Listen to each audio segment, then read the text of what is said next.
Hey, what are you doing? Ah, yes, I see you have found my little hideaway. I have just finished mixing my experimental electronic LP. Would you like to hear it? Well, I think I should, I think I should go.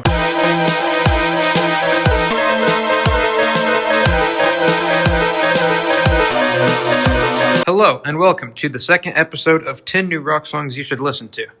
I'm going to have to shorten that name. First, let's take a seat and start with news.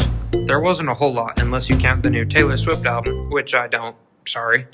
In other news, Spotify recently added lossless audio quality to premium users and gave free users the ability to pick any song they want, instead of having limited skips or being forced to shuffle. Next, I thought it was worth mentioning that on this month in 1974, the Rolling Stones released It's Only Rock and Roll, which included the songs Ain't Too Proud to Beg and Time Waits for No One, as well as the title track.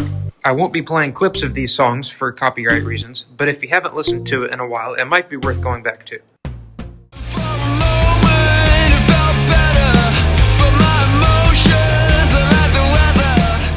The first song on the list is Above the Lake by James and the Cold Gun. This band debuted their first single, She Moves, in 2019, and has since released 2 albums. Their second album, which includes Above the Lake, was released in April, and an acoustic version of the song was released in August. The band play a mix of blues and garage rock, and I ended up adding a lot of their songs just while making this video. I'll buy the tunes and cigarettes to feel like you. Role Models is played by a mix of acoustic and electric guitars, depending on the part of the song, with distorted vocals and a prominent bass part. It was released in mid-September and is their latest release, along with the single Stressed Out. Permanent Joy has never put out a full album, so it's likely an EP will be coming, although it could go either way.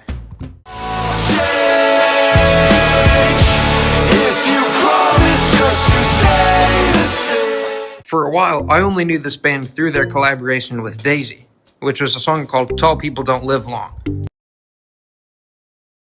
But it turns out they have 2 full-length albums with a third on the way, and all of their titles are related to the gun somehow. The chorus of the song goes to halftime and has a chant-like vocal melody, while the verse is more akin to a punk song.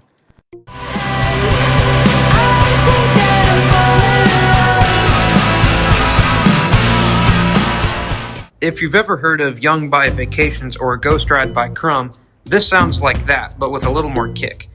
It has the floaty guitar and soft vocals of an indie song, but by the chorus it's layering electric guitars onto the reverberated sounds of the verse. Sleepazoid made their debut EP this year and is already putting out singles for their next release, whatever that will end up being.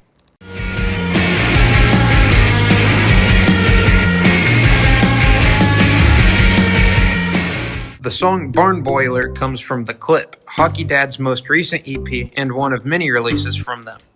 From 2018 to now, they've released 4 albums and 2 EPs, and have several live releases as well. So it makes sense that they've grown a considerable following. According to the band themselves, The Clip lays out feelings of hopelessness, cynicism, and ambivalent acceptance to a post-normal planet Earth, ushered along by unrelenting guitars, stickily sweet drums, and vocal deliveries bred for a rumbling live stage. I'm not sure exactly what that means, but if it gave you a better idea of what Barn Boiler sounds like, my job is complete.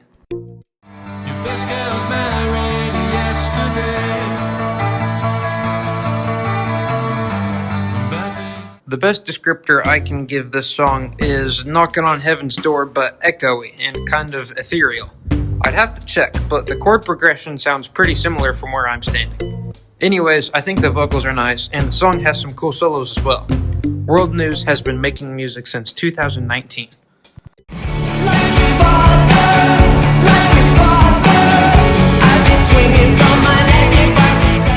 Like Your Father has the guitar tone of some kind of psychedelic song.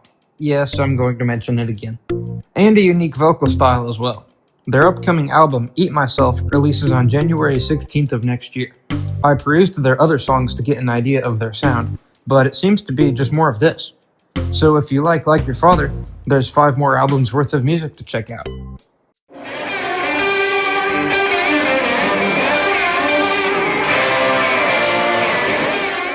Mirador released a full album last month, and I've been slowly finding more of it on various playlists. Feel Like Gold is a slower, heavier track by them, while Fortune's Fate is more reminiscent of The Cult, with epic guitar solos and a layer of string instruments behind the whole song. Blood and Custard, on the other hand, has the swagger of something the Black Keys would have done in their earlier years, or even Black Rebel Motorcycle Club for a slightly more modern comparison. It's gritty, a little bit rough, and overall just a cool song.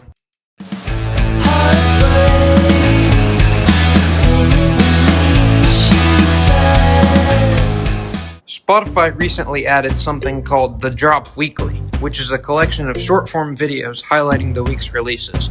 When I checked it out, most of the songs were unsurprisingly not quite my jam, which is why I was surprised to see Rocket get their own fully scripted segment. The narrator described the band as having a genuine 90s alternative sound, and I'd have to agree. Another Second Chance is a straightforward rock song with not much more than vocals, guitar, and drums.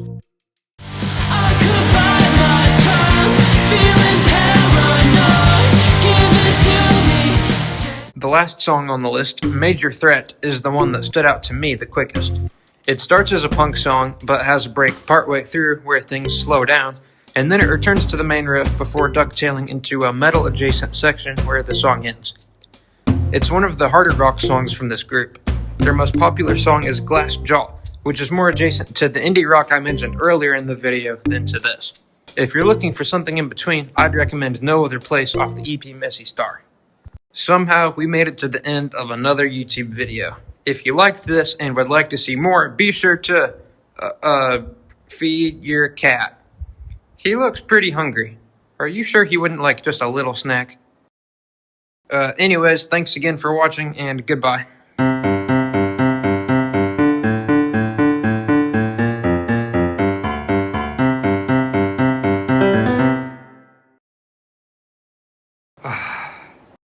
Did I make it into the video?